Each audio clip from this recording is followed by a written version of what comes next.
ফ্রিতে খাবি, যত সব ফ্রিতে খাবে বলছে, ভগবানের নাম করে ফ্রিতে খাবে, লঙ্কা দিয়ে আচ্ছা করে খাবিয়ে দিয়েছি। তরমুজ তরমুজ কই রে বাচ্চারা, এইদিকে এইদিকে।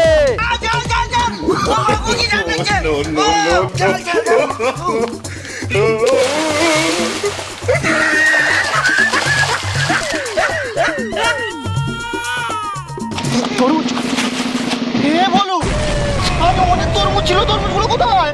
কি জানি খুঁজে পাচ্ছি না তো, দেখতেও পাচ্ছি না। এই আমার মনে হয় না আমাদের আগে কেউ এসে রতন কাকার বাগানে তরমুজ চুরি করে নিয়ে চলে গেছে। বাবা তুই জানিস না, রতন কাকার বাগানে এই আমাদের পাড়ার বাচ্চা কেউ চুরি করতে আসবে না। রতন কাকার মাছ জানিস, উপর দিকে পা আর নিচের দিকে মাথা। এই তাহলে আর আমরা মনে হয় আর কোনোদিন ফ্রিতে তরমুজ খেতে পাবো না রে বন্ধু।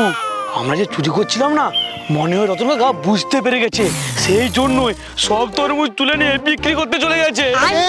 তার মানে আমরা আর ফ্রিতে তরমুজ খেতে পাবো না